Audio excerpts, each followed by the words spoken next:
The text goes on to talk about methods of gathering data and some different ways that you can do that with students are direct observation. That's a big part.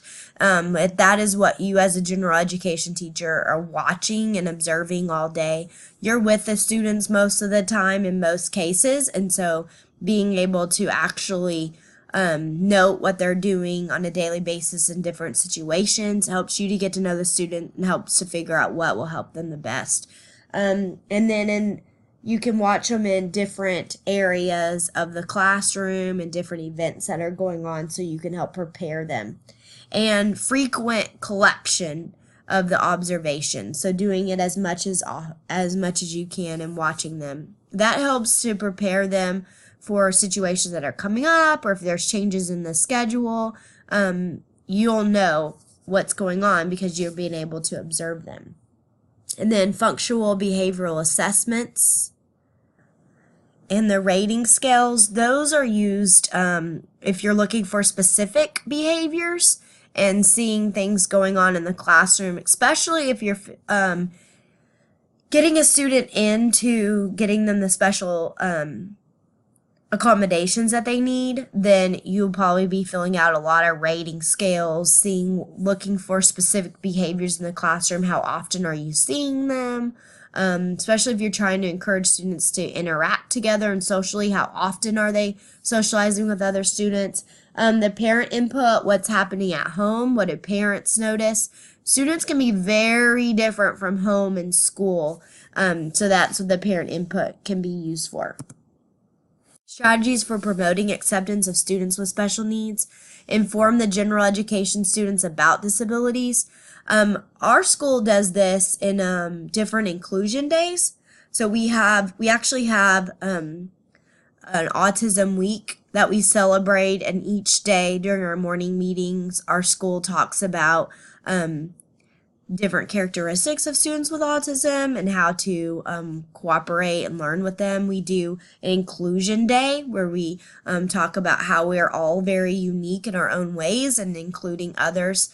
I used to do focus in my class leader skills, leader and me, and one of the leader skills is called synergizing, and they are working together and finding what is best in each person using each other's strengths. We can provide general education students with experiences with individuals with disabilities, so having them work together, peer and peer. Cooperative learning is a great way to do this. You can have students of heterogeneous groups work together and of all different types, and they can get to know each other, find each other's strengths, and work on projects together. And then structure interactions between typical students with disabilities, pairing them up. Once again, like I mentioned, the morning meetings.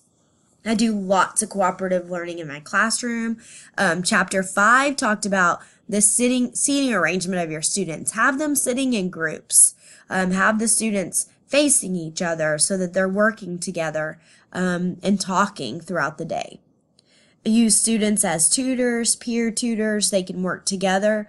A lot of times, as a teacher, you'll teach a concept, but having a student show another student the concept can really help them not only promote their social skills, help them learn help them really learn the skill you're teaching, but also the student that needs extra help might learn it from the student. Maybe the student does it a little bit different than the teacher or is able to explain it clear. I think these are really good strategies to use with all students with special needs.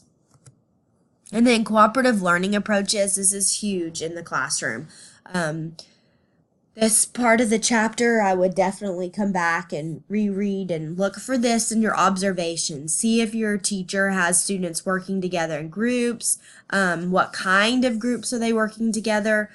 Partner sets, small groups. Does your teacher do a lot of whole group teaching, small group teaching? How is the class set up? These are some great things to look at in your observations. Strategies for promoting acceptance of students with special needs and improve the social skills of students with disabilities. One thing that students can have either during their speech class with their speech teacher. They can work on social skills together. Also, during the if at my school we have a specific social skills teacher, so if students have specific goals in social skills or pragmatics, they can go and have social skills directly taught. We try, like I mentioned before, in class teaching those skills. We have a counselor at school that will come in and teach those skills to all students, and it can go with helping even students with disabilities. And then introduce students with disabilities to the general education program according to their individual needs. Remember, the least restrictive environment. And so having them come into what they're comfortable with, able to handle, where they're going to best succeed, and working with students that way. Upgrade the teachers' information and skills. Teaching them what they need to know, communicate with, and involve parents is a huge key. Parents are your team players, and everybody needs to be together. With the upgrading the teachers' information and skills, this is where, as teachers, you're constantly going to be doing professional development, going to different trainings. This keeps you up to date with how students best learn and what students needs. And the text talked about how the inclusion of students with disabilities before the teacher has to do extra classes to keep their certification and credentials. And so some of these include how to work with special needs students. Every year at the beginning of the school year, before school starts, we have meetings about how to work with students with special needs, any changes that we've had. And then once school has started, usually at least once every grading period, we meet together as a staff and talk about the RTI process, talk about if there's any changes. There's constantly changes to different accommodations that students can receive, especially in like state testing. And so as a teacher, it's very important that you're informed of all of that. You can go a lot to if your school has a special education coordinator, they know a lot of information. Assistant principals do that role in many cases. The school counselor is a great resource to get information from. The head administrator too at your school. All of those can keep you informed on different things that special education students need.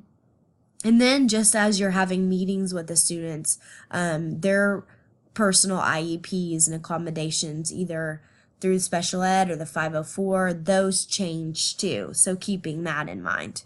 And the last part about communicating with parents and keeping them involved, the text made at the very end of the chapter, it talks about how professional terms such as inclusion, mainstreaming, and least restrictive environment should be avoided. Educators should use words everyone understands.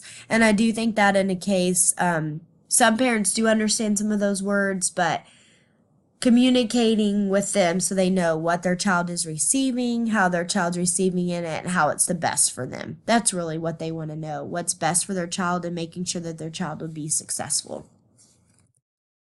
And then increasing the social competence of students with disabilities. Develop appropriate social skills, provide a rationale describing why the skill is needed, and then model how the skill is performed when it is to be used and its specific components. This also kind of goes back to the reflection that you wrote about the rules, modeling what kind of social skill that they need to have. That is the teacher's best friend. Model everything. Even students that have, quote, good social skills, they can really benefit from that modeling too, providing them and telling students why they need to have this skill.